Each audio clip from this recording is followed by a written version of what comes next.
করে দেবার জন্য। সিরাজগঞ্জে বিদ্যুৎ, জ্বালানি ও খনিজ সম্পদ মন্ত্রী ইকবাল হাসান মাহমুদ টুকু বলেছেন, বাংলা ভাষাকে মায়ের ভাষা বলতে হলে ইনকিলাব জিন্দাবাদ স্লোগান চলবে না।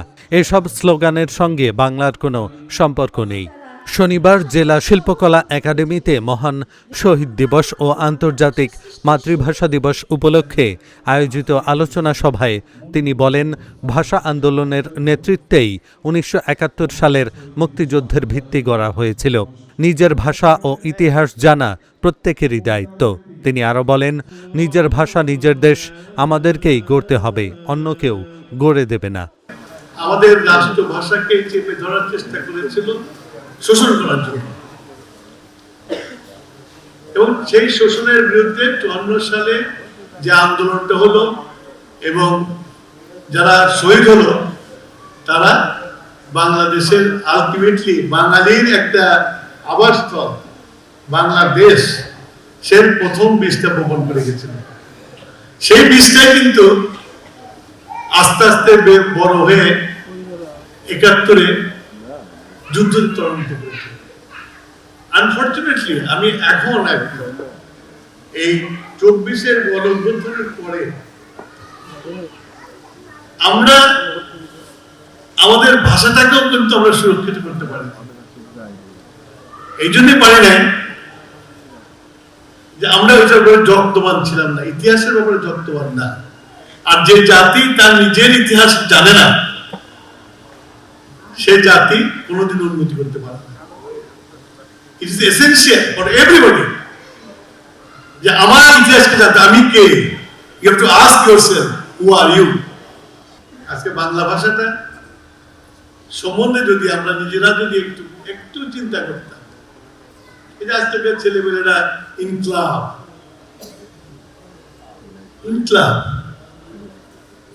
তো অন্যদিকের ভাষা, যারা আমাদের ভাষা কেড়ে নিতে চেয়েছিল।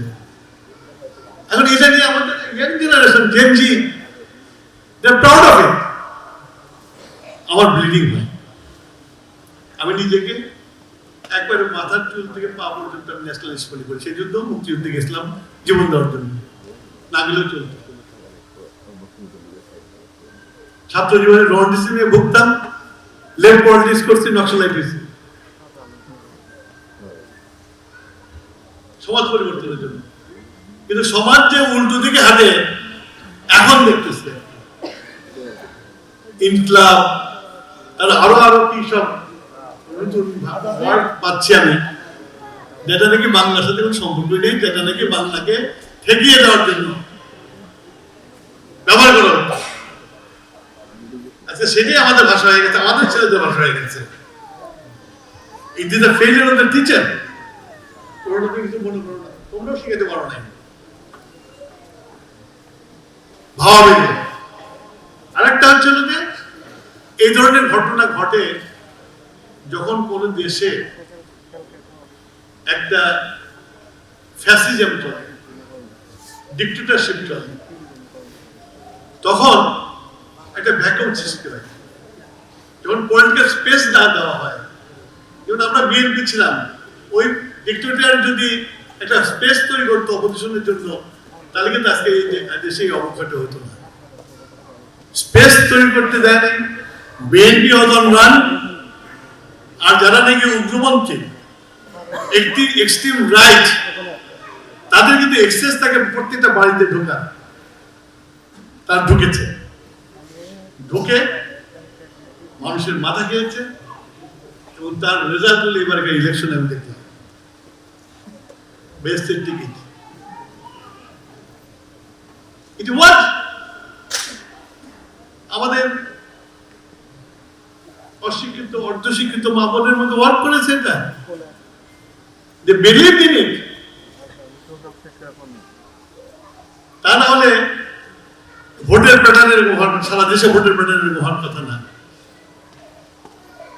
আমি এখন এই ভাষা দিবসের শুধু যে প্রোগ্রাম করলাম, কালচারাল প্রোগ্রাম করলাম, এটা করলে কিন্তু হবে না। আমরা কিন্তু রিয়াল থ্রেডের মধ্যে আছি।